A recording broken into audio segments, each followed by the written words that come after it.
a very warm welcome to Mrs. Meera Kumar ji, who is the Minister, ex-Minister of Social Justice and Empowerment, Minister of Water Resources, 15th Speaker of Lok Sabha, and the only first women Speaker of our country, the second woman to be nominated for President of Indian elections, and the great legacy carrier and torch bearer of Babu Jagjeevan Ramji, a champion freedom fighter and the victor of 1971 Bangladesh Liberation War, and Mrs.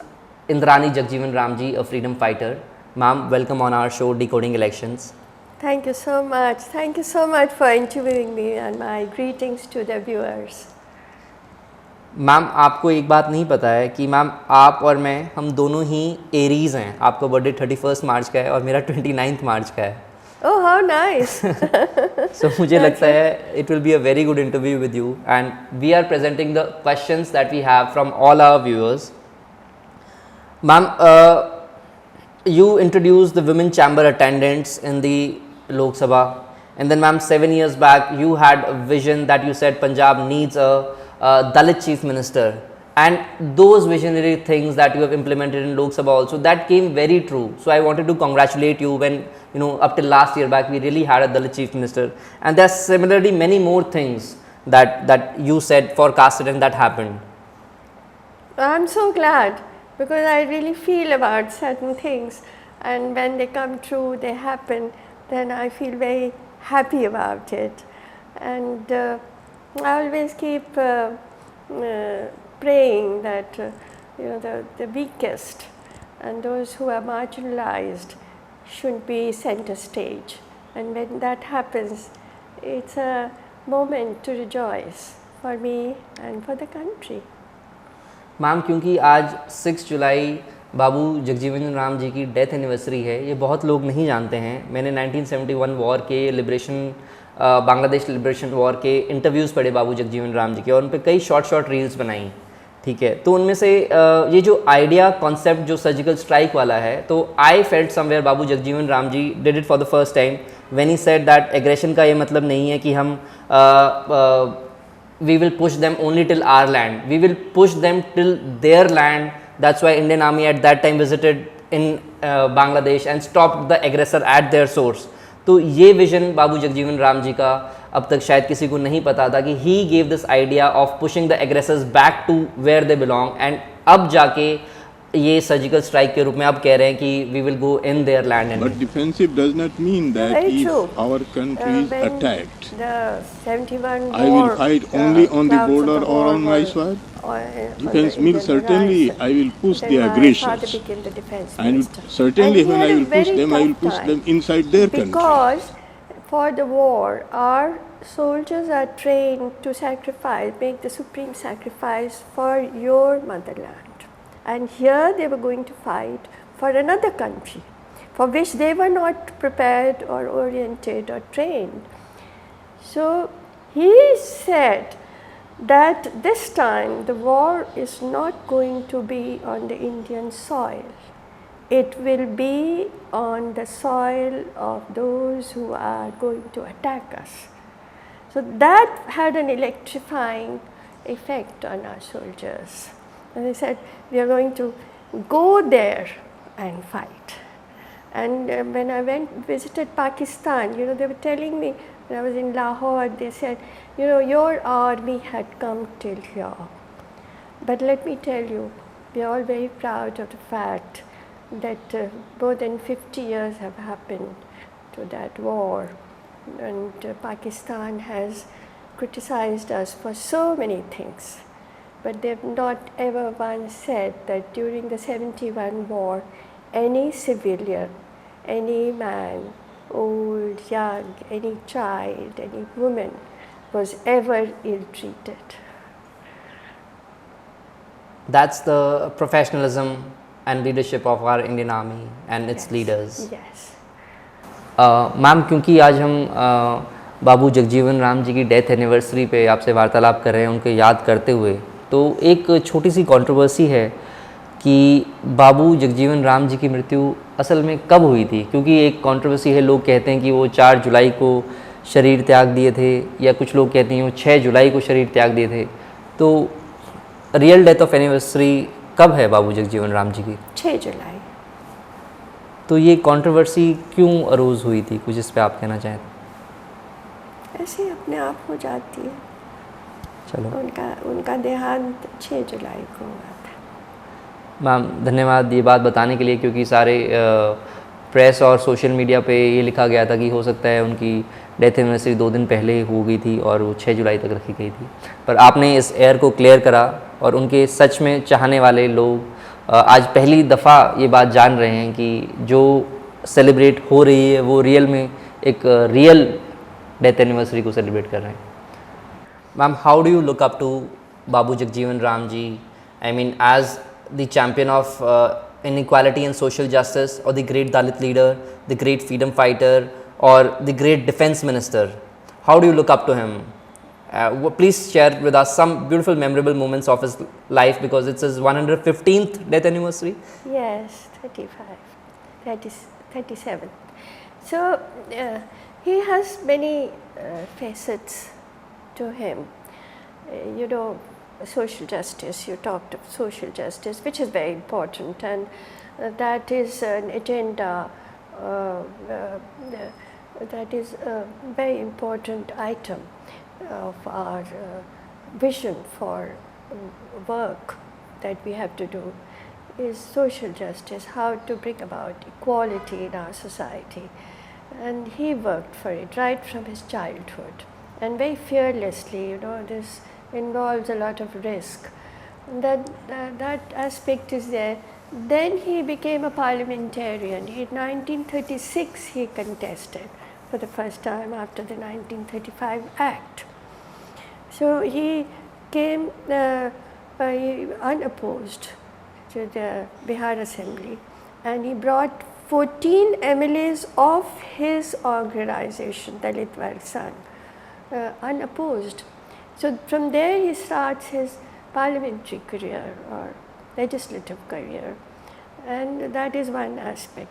And the other thing is his management of the constituency. He never ever was defeated in his constituency, and he never changed it. So you know, there is usually a fatigue after some time. You know, people say that there's anti-incumbency, as they say. But he kept how he managed his constituency, and then as an administrator, you know, the Green Revolution, and any department which was not doing well, he willingly took charge of it, and it became a success. And then as a humanitarian, you have to be very sensitive. That's usually what happens if you become very successful in life, then you stop being as sensitive. But he, right in the end, and that's one quality which I always wanted to have in me, that I should remain sensitive to other people's problems. ये बहुत से लोग नहीं जानते हैं, but बाबू जगजीवन राम जी का ही विश्व record रहा है 50 साल तक मेंबर ऑफ पार्लियामेंट रहने का, या कोई भी चुनाव नहीं हारने का लगातार। मैम, क्योंकि आपका झुकाव अपनी माताजी के प्रति भी काफ़ी रहा है और उनकी मेमोयर भी हमने काफ़ी पढ़ी है, और मुझे लगता है कि जितने महान बाबूजी रहे होंगे, आई मीन उतनी ही हो सकता है आपकी माताजी रही होंगी, क्योंकि जिस तरह से उन्होंने सारे इवेंट्स अपनी बुक में डॉक्यूमेंट करे हैं। So I mean it is also par excellence, है ना? तो आपकी लाइफ में आपकी मदर का क्या इम्पैक्ट रहा, बिकॉज आप अपनी माताजी को भी काफ़ी कई बार कोट करती रहती हैं। बहुत इन्फ्लुएंस रहा है मेरी माताजी का, तो बहुत ही रहा है। मेरे बाबूजी का तो है, इसमें तो कोई शक नहीं कि है, क्योंकि मैं अंत में उसी, पहले तो मैं थी विदेश सेवा में, मगर बाद में तो मैं राजनीति में हूँ। तो जो कुछ भी मैंने सीखा है या जो भी मैं करती हूँ, जो जिससे मुझे प्रेरणा मिलती है, उसका स्रोत जो है वो बाबूजी हैं। लेकिन क्योंकि वो इतना व्यस्त रहते थे, तो मेरा सारा समय तो अपनी माँ के साथ गुजरता था। जो कुछ भी मैंने जीवन में सीखा, जीवन में, वो अपनी माँ से सीखा है। और अभी भी मैं सोचती हूँ कि काश मैं माँ की तरह बन पाती, वैसी तो मैं बनी नहीं। माँ इतनी उनमें सादगी थी, और इतना वो जो अंदर से थी, जो इनके हृदय में था वही उनके सामने में था। वैसे व्यक्तित्व और निडर थी, बहुत निडर थी, क्योंकि वो एक फ्रीडम फाइटर की पत्नी थी और स्वयं भी फ्रीडम फाइटर थी। उतने ख़तरनाक समय में देश की आज़ादी के लिए लड़ना, और वो भी ऐसे तबके से आना जहाँ पर समाज भी आपका विरोध करता है, सभी विरोध में हैं, और फिर भी आप देश के लिए लड़े जा रहे हैं। तो ये सब गुण बहुत ही मैं चाहती हूँ कि मुझ में भी आए। मैं हमेशा सोचती रहती हूँ। मैं अपने दर्शकों को बताना चाहता हूँ कि अभी यूक्रेन की वॉर जो चल रही है, तो बाबू जगजीवन राम जी के साथ माता जी इंद्राणी जी भी स्वयं यूक्रेन गए, और वो वाली फ़ोटोज़ मैं अपनी स्क्रीन पे शेयर कर रहा हूँ युवाओं के साथ। और जब 1971 की वॉर हुई तो उसमें टैंक पे चढ़ते हुए बाबू जगजीवन राम जी के साथ माता जी स्वयं भारतीय सैनिकों के साथ टैंक पे चढ़ी हुई हैं, जिनकी फ़ोटो मैं आपके साथ स्क्रीन पे साझा कर रहा हूँ। Ma'am, how did your education work in IFS influence your ideology? ये बहुत से लोग कम जानते हैं कि मैडम एक IFS ऑफिसर रही हैं पहले, और राजनीति में आने से पहले। तो मैम, IFS की आपके करियर ने कैसे इन्फ्लुएंस करा आपके आइडियोलॉजी को, और आपने कैसे निर्णय लिया चुनाव लड़ने का और एक्टिव पॉलिटिक्स में आने का? ये पहली दफ़ा हुआ कि एक स्त्री को जिनका विवाह हो चुका था फॉरेन सर्विस में लिया गया। पहले जो विवाहित स्त्रियां थीं, लड़कियां थीं, उनको विदेश सेवा में नहीं लेते थे, और अगर वो बाद में विवाह कर लेती थी तो फिर उन्हें इस्तीफ़ा देना पड़ता था। अच्छा। तो ये पहला दफ़ा ऐसा हुआ, क्योंकि मेरा विवाह भी हो चुका था, मेरे 2 बच्चे भी थे। एक दिन मेरी माताजी ने मुझे कहा कि मीरा, तुम तो इतना पढ़ी हो, फिर तुम भी वही कर रही हो जो और सब महिलाएं करती है, तुम और कुछ क्यों नहीं कर रही हो? बाबूजी ने भी मुझे प्रोत्साहित किया, मेरे पति ने मेरे लिए बहुत मुझे आगे बढ़ाया, बल्कि मैं उनको श्रेय देना चाहूँगी कि मैं जो कुछ भी जीवन में कर पाई हूँ वो क्योंकि मेरे पति ने मुझे बहुत उसके लिए प्रोत्साहित किया। तो फॉरेन सर्विस में आने के लिए भी 3 लोग जिम्मेदार हैं, मेरी माताजी, मेरे बाबूजी और मेरे पति। तो फिर मैंने बहुत पढ़ाई शुरू की, और पढ़ाई में सबसे पहले मैंने क्या शुरू किया, जो मैंने 5वीं से लेकर के 12वीं तक पढ़ा था उन किताबों को निकाल करके सबसे पहले पढ़ा, क्योंकि जो हमारी नींव पड़ती है वो उसी समय पड़ती है, और वो सब चीज़ें, बहुत सी चीज़ें बहुत मदद करती है, बाद तक मदद करती है। तो फिर उसके बाद मैंने जो विषय लिए थे उन सब पर पढ़ा, और बहुत से लेखकों को पढ़ा, और क्योंकि ये MA तक की पढ़ाई उसमें आवश्यक है। मगर मैं ये बताना चाहूँगी कि जो बुनियादी हमारे जो ज्ञान है उसको फिर से दोहराया गया। तो परंतु मैम, IFS छोड़कर आपने कैसे निर्णय लिया कि आप एक्टिव राजनीति में आएंगे? मेरे एकमात्र भाई थे, उनकी मृत्यु हो गई, तो संवेदना व्यक्त करने के लिए राजीव जी, वो जो कि प्रधानमंत्री थे, वो आए थे मेरे बाबूजी के पास, 1-2 दफ़ा आए। और इसी बीच में बिजनौर की जो सीट है वहाँ जो MP थे उनकी मृत्यु हो गई, वो सीट खाली हो गई। तो जब राजीव जी आए बाबूजी के पास संवेदना व्यक्त करने, अक्सर आते रहते, बाबूजी बहुत प्रेम करते थे राजीव जी को, अपने पुत्र की तरह मानते थे। तो उन्होंने बाबूजी से कहा कि क्या मीरा इस्तीफ़ा देकर के बिजनौर से खड़ी होंगी?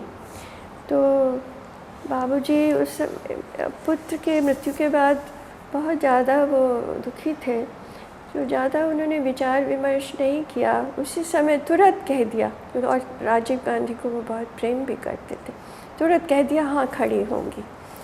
बाद में मुझे बताया कि मैंने तो राजीव को कह दिया है कि तुम बिजनौर से चुनाव लड़ोगी, तो अब तुम इस्तीफ़ा दे दो। मैं कह, बाबूजी आप कांग्रेस जे के अध्यक्ष हैं, और आप मुझसे कह रहे हैं कि एक दूसरी पार्टी जो कांग्रेस आई है उससे मैं चुनाव लड़ूं, लोग कहेंगे कि अपने वृद्ध पिता को छोड़ करके ये जो शासन कर रही है पार्टी उसमें चली गई। बाबूजी बोले नहीं, मैं तुम्हें भेज रहा हूँ। इस तरह मैं राजनीति में आई। तो मैम, अपनी राजनीति के दौरान और बाबूजी के देहांत के बाद भी आपको क्या कभी ऐसा महसूस हुआ कि आपको बाबू जगजीवन राम जी की टॉर्च बेयरर या लेगेसी या पुत्री होने का आपको एक एडवांटेज मिला? ये जो प्रश्न है, ये इसका उत्तर है हाँ और नहीं, दोनों। क्योंकि निस्संदेह अगर मैं कहीं भी जाती थी तो बताना नहीं पड़ता था कि मैं किस परिवार से हूँ, मैं किसकी पुत्री हूँ, मुझे परिचय की आवश्यकता नहीं पड़ती थी। लेकिन ये इसका फ़ायदा, ये तो एक बहुत बड़ा फ़ायदा है, एडवांटेज है। लेकिन इसका डिसएडवांटेज भी है। फिर लोग अपेक्षा रखते हैं कि इनमें यही गुण होनी चाहिए, वही क्षमता होनी चाहिए, वो सब होना चाहिए जो बाबूजी में था, तो वो तो हम में नहीं है। तो वो एक डिसएडवांटेज भी हो जाता है, दोनों हो जाता है, क्योंकि तुलना होने लगती है। मैम, क्योंकि बाबू जगजीवन राम जी के जीवन में भी काफ़ी कंपैरिजंस रहे, उनके अलग प्रॉब्लम्स या डिफ़िकल्टीज़ रही होंगी लाइफ में, परंतु मैम आपने एक शुरू में 1985 में जो बिजनौर से चुनाव लड़ा, उसमें एक तरफ रामविलास पासवान जी रहे और एक तरफ मायावती जी रही, परंतु फिर भी आपने उन दोनों को हराकर आप विजय हुए। तो क्या आपको ये लगता है कि दलित आइकन के फेस में क्या आप चुनाव तो जीत गई, क्या दलित आइकन के फेस में मायावती जी या रामविलास पासवान जी ने फिर भी एक बैटन कैरी करा या अपनी आइडेंटिटी बनाई आपके समक्ष? क्या आपको लगता है? हमारा जो देश है वो जाति पाति में बहुत बटा हुआ है। मैं चाहती हूँ कि ऐसा ना हो, क्योंकि कोई भी आगे बढ़ता है तो फिर ये सोच शुरू हो जाती है कि ये किस जाति का प्रतिनिधित्व कर रहे हैं और उसका प्रतिनिधित्व करते हुए कैसे आगे बढ़ रहे हैं। बहुत जब हम सार्वजनिक जीवन में होते हैं तो ये आवश्यक नहीं है, होना भी नहीं चाहिए कि हम किसी एक वर्ग विशेष का ही ध्यान रखें और बाकी सबको भूल जाए। ऐसा संभव ही नहीं है, हो ही नहीं सकता सार्वजनिक जीवन में। क्या आप तो डॉक्टर हैं, क्या आप कभी आपके दिमाग में आया है कि मेरे पास जो मरीज आ रहा है अगर वो मेरी ही जाति का है तभी मैं उसका इलाज करूं? ये तो आपके दिमाग में कभी नहीं आएगा ना, आ ही नहीं सकता, संभव नहीं है। उसी प्रकार जो सार्वजनिक जीवन में जाते हैं सेवा भाव लेकर के, वो भी इसमें न पड़े और उन्हें इसमें न डाला जाए, वही सबसे अच्छा रहता है। मैम, क्योंकि अब we are advancing towards the 21st century और caste is one of the still problems that India is facing, जो भारत को अब भी पीछे खींचे रखी हुई है।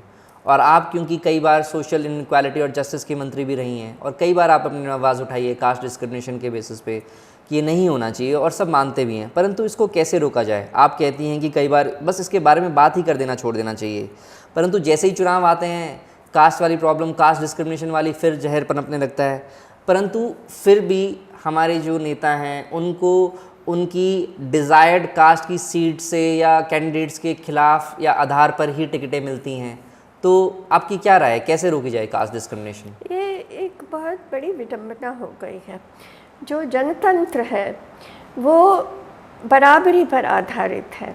आप और मैं, हम बराबर हैं, सबको एक वोट का अधिकार है, इसी पर जनतंत्र आधारित है। और जो जाति व्यवस्था है वो गैर बराबरी पर आधारित है कि ये जाति जो है वो श्रेष्ठ है, ये जाति जो है वो नीची है, ये जाति जो है वो मध्य में है। ये सब गैर बराबरी पर, इससे छुआछूत बरतो, इससे अलग रहो, इसको श्रेष्ठ मानो, इसका सम्मान करो, ये गैर बराबरी। अब जो ये विडंबना हो गई है कि जनतंत्र जो बराबरी का संदेश देता है उसमें गैर बराबरी छा रही है। ये एक, इसको दूर करना बहुत, और गैर बराबरी से हम आगे नहीं बढ़ पाएंगे। वही देश आगे बढ़ पाएंगे जहाँ समाज में बराबरी है। तो इसीलिए हम लोग सब लगे रहते हैं कि कैसे हम इसे दूर करें, मगर क्योंकि जाति व्यवस्था बहुत मजबूत है, ख़ास करके चुनाव के समय में वो, और टिकट भी उसी आधार पर हो जाते हैं, वोट मांगे भी उसी आधार पर जाते हैं, वोट दिए भी उसी आधार पर जाते हैं। तो ये विकास के बिंदु ख़त्म हो जाते हैं। विकास की बात तो हम करते हैं मगर विकास के सारे बिंदु ख़त्म हो जाते, जात पात हावी हो जाती। तो ये दूर करना बहुत ज़रूरी है। हम तो लगे हुए हैं, हमारे और बहुत से लोग इस काम के लिए लगे हुए हैं। मैम एक अब नेक्स्ट सवाल पे आते हैं जो थोड़ा निजी है। मैम लोग कहते हैं कि आप सुबह उठते ही कौन सी चाशनी पीते हैं या कितनी चम्मच चीनी पीते हैं जिससे आप इतना मीठा बोल पाते हैं?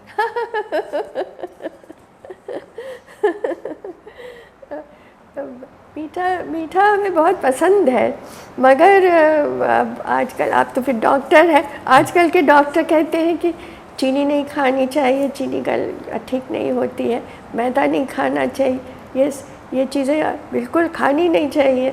तो हम भी सोचते हैं कि डॉक्टर तो इतना जानते हैं। डॉक्टर तो मेरी धारणा है कि ऊपर भगवान है, नीचे डॉक्टर है, इनकी तो बात माननी चाहिए। इसलिए मैं तो चीनी नहीं लेती, मन तो करता है, मैं लेती नहीं। मैम परंतु एक और रूमर है कि जब भी लोकसभा में आपके रूम में कोई भी चाय सर्व होती थी वो फीकी सर्व होती थी सबको, क्योंकि आप स्वयं इतनी मीठी होती थी। नहीं, मैं तो जब लोग आते थे तो मैं तो उन्हें रसगुल्ला ज़रूर खिलाती थी। मैं कहता रसगुल्ला लाओ, रसगुल्ला खिलाओ। तो एक दफ़ा हमारे अफसर थे, पीछे खड़े थे, बहुत पीछे, फुसफुसा के बोले मगर मैंने सुन लिया। तो वो कह रहे थे कि मैडम इतना रसगुल्ला खिलाती है सबको, शी टेक्स स्वीट रिवेंज।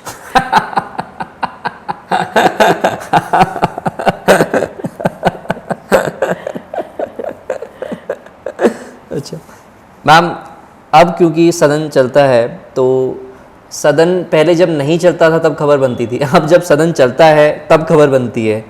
तो what is the art of running a house smoothly?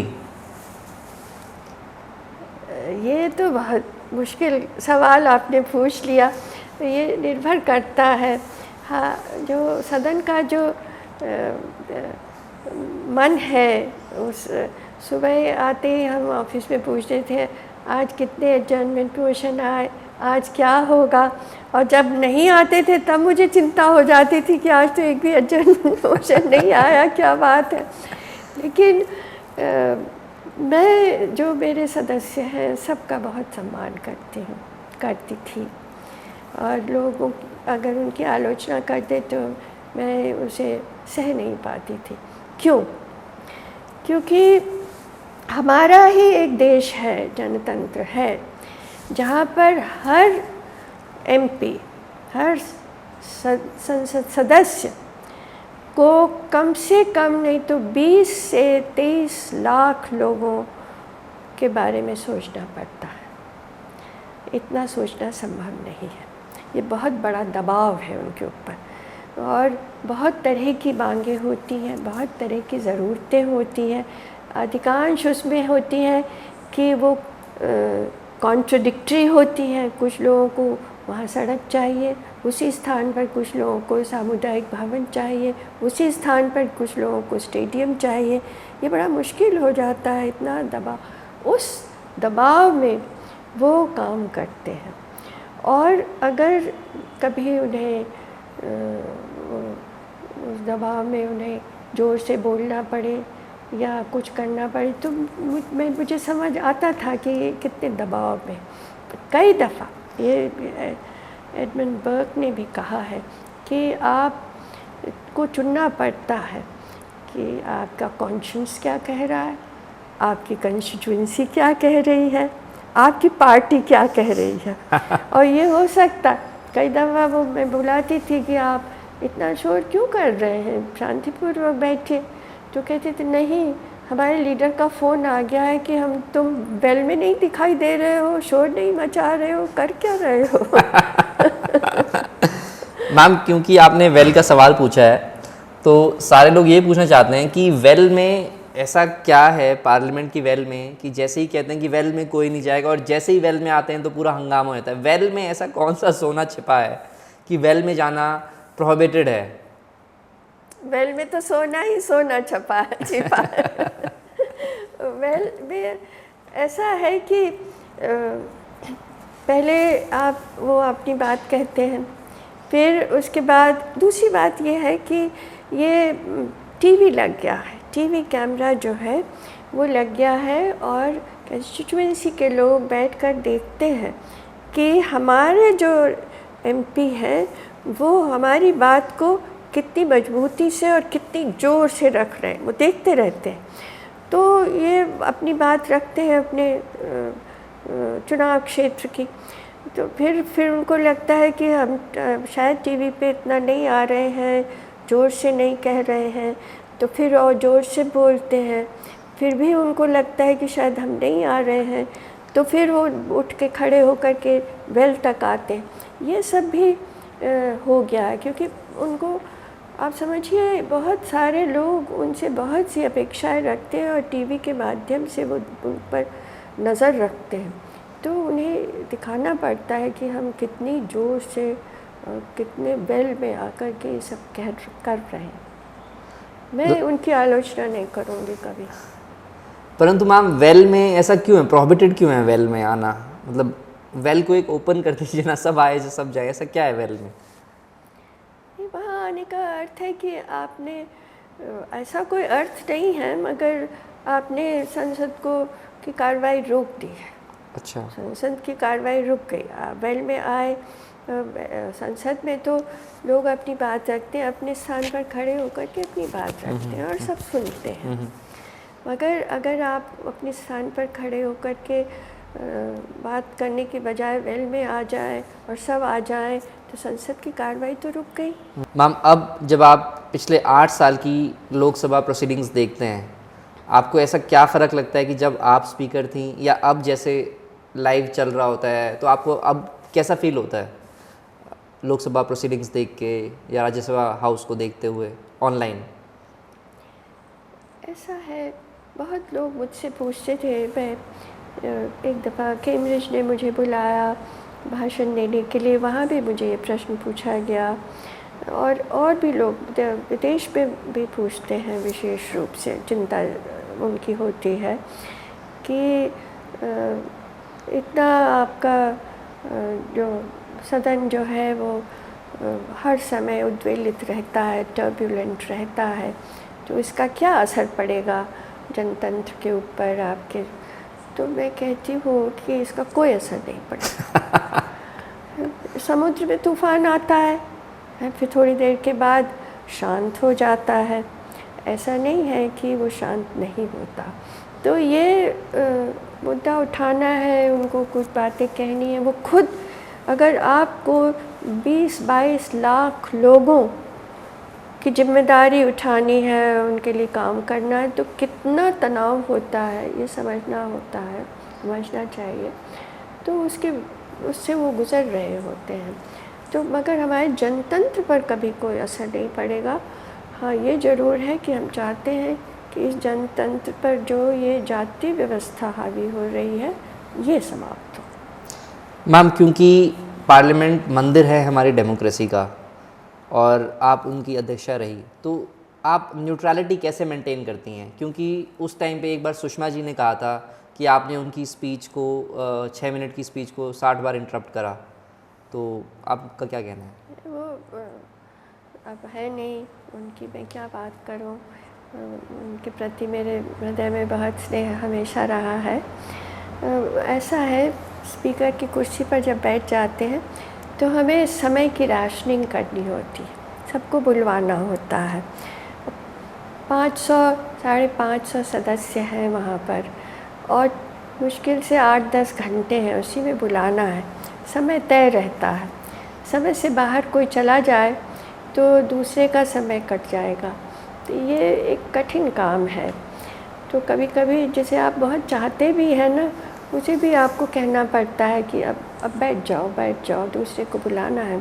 और उनको भी चाहिए कि जब स्पीकर कह रही हैं तो स्पीकर की बात माननी चाहिए। मैम, यदि आपने पार्लियामेंट में किसी स्पीकर को सोते हुए देखा, और अक्सर हुआ ही होगा क्योंकि मैम कोई ना कोई तो सो ही जाता होगा, जैसे आप क्लास की टीचर हैं और सारे स्टूडेंट्स की तरह अगर बैठे हैं, पर वो स्टूडेंट्स तो मेंबर ऑफ पार्लियामेंट्स हैं, तो आप उन्हें कैसे उठाते थे या चौकन्ना करते थे कि सदन में आपको उठना है? ये तो हम अपने हमारे मार्शल को हम लिख के दे देते थे कि देखो किसी से कहलवा दो कि वो उठ जाए, और या उनके बगल में जो बैठे हैं सदस्य उनको कह दो कि वो धीरे से उनको उठा दें। तो ये एक तरीका था उठाने का। और मैं बहुत इसके अलावा भी, जैसे कोई बहुत अच्छा बोले तो मैं उन्हें स्लिप भेजती थी कि आप बहुत अच्छा बोले। अच्छा। और बहुत लोगों को मुझे लगता था बहुत, और सबसे अच्छा कौन बोलते थे, जो जितने ज़्यादा से ज़्यादा पॉइंट्स हैं वो तुरंत अपनी समय सीमा के अंदर बोल दे। तो मुझे लगता था इन्होंने बहुत अच्छा बोला। Ma'am, because you were the head master of the class और सारे स्टूडेंट्स थे, तो जो ज़्यादा शैतान पार्लियामेंटेरियंस थे, ज़्यादा रक्कस क्रिएट करते थे, आप उनसे कैसे डील करते थे? रसगुल्ला खिलाती थी। इधर मैं गई, कई देश हैं खास करके अफ्रीका में, तो वहाँ के स्पीकर्स ने मुझे बताया, जिससे मैं बताना चाहती हूँ जो हमारे व्यूअर्स हैं आपको भी, कि उन्होंने बताया कि जब हमारा हाउस बहुत कठिन परिस्थिति से गुज़रता है और हमें समझ नहीं आता हम क्या करें, तब हम किताब उठाते हैं कि ऐसी परिस्थिति में इंडिया के स्पीकर ने कौन सा फैसला लिया था। तो ये हमारे लिए गर्व की बात है। मैं अपने लिए नहीं कह रही हूँ, ओवर द ईयर्स, क्योंकि ये किताब छपी हुई है, हर स्पीकर के समय में छप जाती है, और वो शुरू से अब तक छपी हुई है कि किस समय क्या फैसला लिया गया था। अच्छा। तो उसमें बहुत जटिल जो परिस्थिति आती है उसमें क्या फैसला लिया गया, इसका सबका बहुत विस्तृत विवरण रहता है। तो वो कहते कि हम उसको पढ़ते हैं, तो ये हमारे भारतवर्ष के लिए गौरव की बात है। मैम, नो डाउट ये गौरव की बात है। We are the largest democracy, और हम जैसे योग के क्षेत्र में लीड कर रहे हैं, विश्व को सिखा रहे हैं, उसी तरह डेमोक्रेसी के क्षेत्र में हम सिखा रहे हैं। मैम, क्या लोकसभा स्पीकर कभी बोर होती हैं सदन के दौरान, और यदि वो बोर होती हैं तो वो क्या करती हैं? बोर होने का तो सवाल ही नहीं उठता है। उसमें तो सदन में जब बैठते हैं ना, तो चारों तरफ इतनी ऊर्जा होती है, सब हमारे जितने सांसद हैं उनकी ऊर्जा होती है, और there is lot of energy, तो सवाल ही नहीं उठता है कि बोर हो।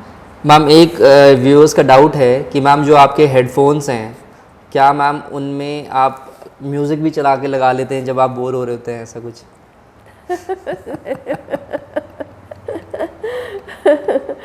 नहीं, ऐसा कुछ नहीं है, कुछ भी नहीं है। हमारी जो संसद है, ये मैं बताना चाहूँगी, हमारी संसद यूनिक है।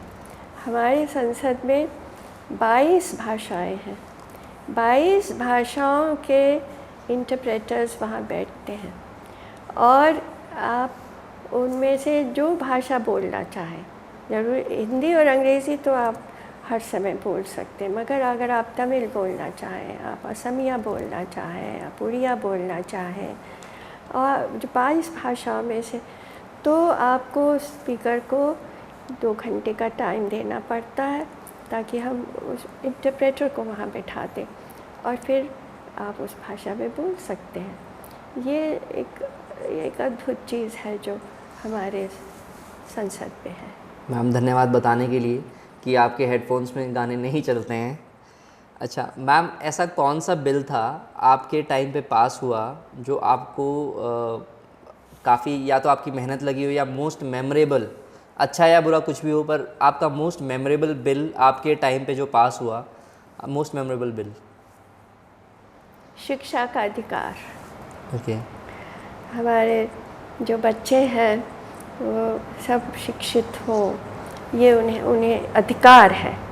ये हम उन पर एहसान नहीं कर रहे, ये वो अधिकार से प्राप्त कर रहे हैं। ये बिल पास हुआ तो मुझे लगा कि जैसे एक नया अध्याय खुला है हमारे देश के भविष्य के लिए, कि बच्चे तो हमारे भविष्य हैं।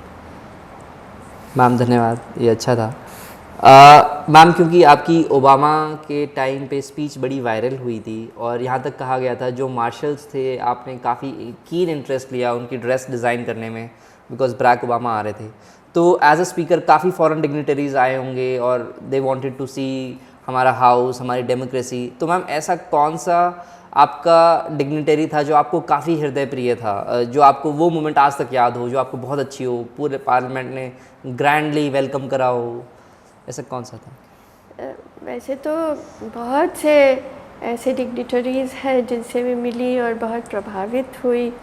किसी एक का नाम लेना तो मेरे लिए संभव नहीं होगा, मगर प्रेसिडेंट ओबामा आए थे, हमारे यहाँ आए, हमारे यहाँ हमारा निमंत्रण उन्होंने स्वीकार किया और संसद में आकर के उन्होंने भाषण दिया। तो मुझे बहुत अच्छा लगा। क्यों अच्छा लगा? क्योंकि अमेरिका में दास प्रथा थी, स्लेवरी थी और बहुत दिनों तक थी। तो और वहाँ पर एक बहुत ही महान राष्ट्रपति हुए इब्राहिम लिंकन, उन्होंने दास प्रथा को समाप्त किया। दास प्रथा समाप्त हो गई। उसके कितने वर्षों बाद समाज में इतना परिवर्तन आया यूनाइटेड स्टेट्स के समाज में कि उन्होंने उस दास प्रथा के कारण जो लोग थे, जो गुलाम बनाए जाते थे, उस वंश के एक व्यक्ति को अपना राष्ट्रपति बनाया। और ये ऐसा नहीं है कि ऐसे ही बन गए, क्योंकि फिर उन्होंने उन्हें दोबारा भी बनाया। तो ये एक बहुत बड़ी क्रांति उन्होंने की और ये बन गए। इनका ये वॉज एन इंटरनेशनल स्टार और बन गए और आज तक उन पर कभी वो लोग किसी को बख्शते नहीं हैं, उन पर कोई चार्जेस भी नहीं हैं। तो मुझे इस बात का, क्योंकि हमारे यहाँ भी मैं चाहती हूँ ऐसी क्रांति आए, क्योंकि हमारे यहाँ भी ये जो जाति प्रथा है ये गुलामी है। तो हम अभी तक उस लेवल पर हमारी सोच नहीं पहुंची है। तो जब ओबामा आए तो मुझे लगा कि एक बहुत बड़ी जो क्रांति हुई है एक बहुत बड़े जनतंत्र में, उसका संदेश या उसकी किरण के रूप में ओबामा हमारे संसद में आए हैं। मैम ज़रूर आपने सही विश किया है कि एक हमारे देश में भी ऐसा रेप्लिकेट हो। और दलित राष्ट्रपति तो हमारे 2 हो चुके हैं, परंतु एक दलित प्रधानमंत्री की तरफ आप इशारा कर रहे हैं। और क्योंकि असली ताकत तो वहाँ है। जी मैम, क्योंकि हम पार्लियामेंट्री डेमोक्रेसी है। मैम ये 0 आवर क्या होता है? 0 आवर होता है, देखिए संसद है जब शुरू होती है तो प्रश्नकाल से शुरू होती है। जो हमारे सदस्य हैं उनका अधिकार है कि वो प्रश्न पूछें, और जो सरकार है उसका ये दायित्व है कि उन प्रश्नों का उत्तर दे। तो 11 बजे से 12 बजे तक प्रश्नकाल होता है 1 घंटे का। 12 बजे के बाद कुछ कागज़ जो हैं वो रखे जाते हैं पटल पर कि ये कागज़ हम रख रहे हैं, लोग फिर उसको पढ़ते हैं। तो जैसे वो समाप्त होता है तो वैसे शून्य काल शुरू हो जाता है। उसमें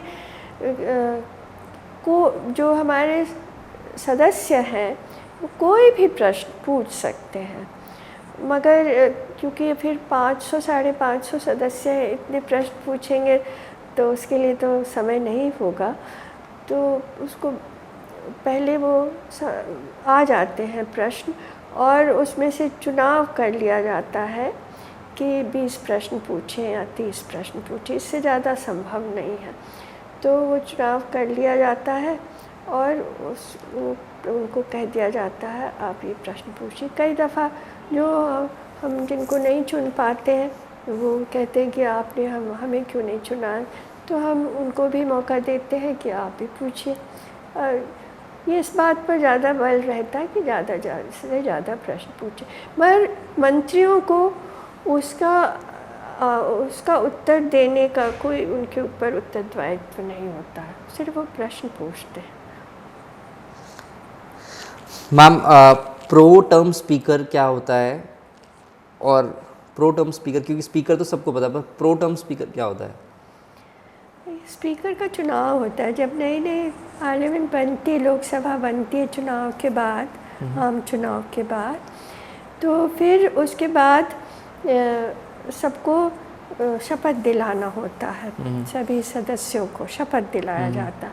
तो शपथ दिलाने की प्रक्रिया जो है उस समय कुर्सी पर कौन बैठेगा, तो क्योंकि फिर जो स्पीकर है उनका भी चुनाव होता है, तो वो उस चुनाव के पहले तो शपथ दिलाई जाती है।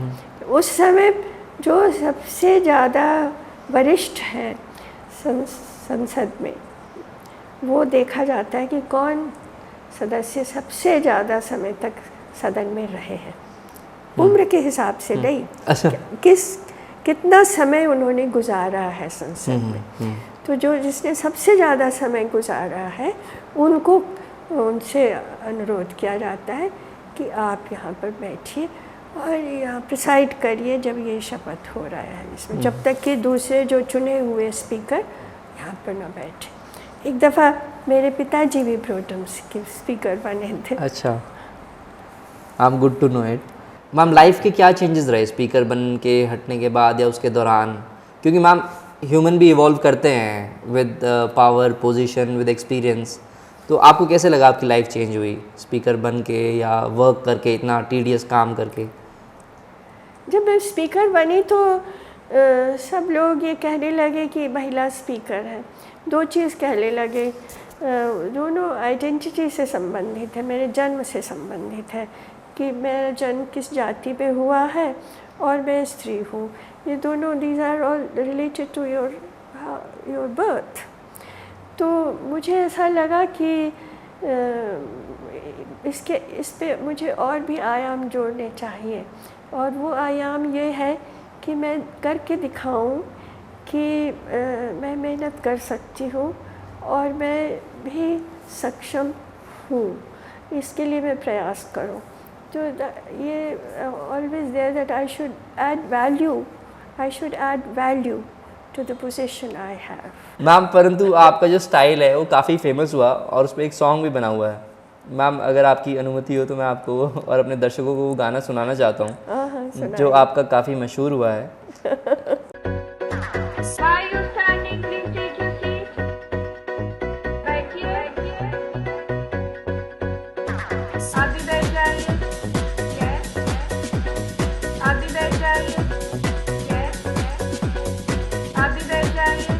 मैम, आपने पहले सुना था ये गाना? नहीं, आज ही सुन रही हूँ, अभी सुन रही हूँ। तो ये मीम आपका काफ़ी वायरल हुआ था और एक स्टाइल ऑफ चेंज जो काफ़ी दर्शकों ने बताया था। मैम, फेवरेट आपकी बुक? देखिए, आजकल तो मैं पढ़ रही हूँ रेत समाधि गीतांजलि श्री की, और मुझे लगा कि ऐसी किताब मैंने पढ़ी ही नहीं है पहले। जिस तरह से उन्होंने लिखा है और बहुत उसमें जो साधारण जो आम बोलचाल की भाषा में शब्द इस्तेमाल होते हैं, और ख़ास करके इधर बिहार और पूर्वी उत्तर प्रदेश में वो भी है इसमें, और बहुत बड़ा कैनवस है वो। मैंने ऐसे ये जो शैली है मैंने नहीं पढ़ी है। अच्छा। ऐसे तो मेरी बहुत ही प्रिय पुस्तकों में रही है माण भट्ट की कादम्बरी, उसे पढ़ना मुझे कई दफ़ा पढ़ती हूँ उसको मैं। तो ऐसे तो और भी किताबें हैं उसे पढ़ती हूँ जिनको जहाँ जहाँ चरण पड़े गौतम के, ये वियतनाम के एक साधु हैं, उन्होंने लिखी थी। अब तो वियतनाम के? हाँ जी। तो अब तो वो नहीं रहे। तो ये ऑस्कर के लिए भी सॉरी ये नोबेल पुरस्कार के लिए भी नामांकित हुई थी, तो वो भी पढ़ी है। मैं बहुत से जो पाठक हैं वो आद्योपांत पढ़ते हैं, पहले पृष्ठ से शुरू करके और जब आखिर तक पहुँचते तभी पुस्तक को रख देते। मगर मैं जो हूँ थोड़ा सा पढ़ती हूँ फिर रख देती हूँ, फिर थोड़ा सा पढ़ती हूँ फिर रख देती हूँ, और फिर मैं सोचती रहती हूँ उसके बारे में, तो समय लगता है। मैम आपकी कविता, क्योंकि हम किताबों की बातें कर रहे हैं, आओ उड़ान भरे, काफ़ी प्रेरणादायक है समाज में काफ़ी वर्ग के लोगों के लिए, खासकर स्त्रियों एवं महिलाओं के लिए, तो और काफ़ी मोटिवेटिंग पोएम है। अगर उसकी कुछ लाइन हो जाए, रीडर ने रिक्वेस्ट करी है। ये मेरी एक कविता है नारी। 1975 में सबसे पहले नारी वर्ष और नारी दिवस मनाया गया था। तो महिला सशक्तिकरण की बात थी। यूनाइटेड नेशंस ने मनाया था, पूरे विश्व में मनाया गया था। तब उस समय एक महिला कवित्री सम्मेलन हुआ, कवित्री सम्मेलन। तो मुझसे भी कहा गया कि आप उसमें कोई कविता बोलिए, तो मैंने उस समय लिखी थी नारी। तो बहुत लंबी है, तो उसको मैंने थोड़ा संक्षिप्त करके उसको नया नाम दे दिया उड़ान। पंख भी है खुला आकाश भी है, पंख भी है खुला आकाश भी है, फिर ये न उड़ पाने की मजबूरी कैसी, लगता है आत्मा पर जंग लगे संस्कारों की कील ठोक दी गई है, कि पंख बस यूं ही फड़फड़ाए और रह जाएं। Thank you so much, this was a very motivating poem. और हर बार जब भी हम ये सुनते हैं, या कोई भी कहीं भी किसी भी दूर दराज गांव में, बस्ती में, फ्लैट में, शहर में सुनता है, तो उसको ये आपकी पोएम काफ़ी प्रेरणा देती है। Ma'am thank you so much, आपने हमें अपना कीमती बहुमूल्य समय दिया और अपने जीवन का इतने सालों का एक्सपीरियंस हमारे साथ शेयर किया। हमारे कीमती दर्शकों के लिए बहुत बहुत धन्यवाद। आपको बहुत धन्यवाद और दर्शकों को मेरी शुभकामनाएं। Thank you ma'am.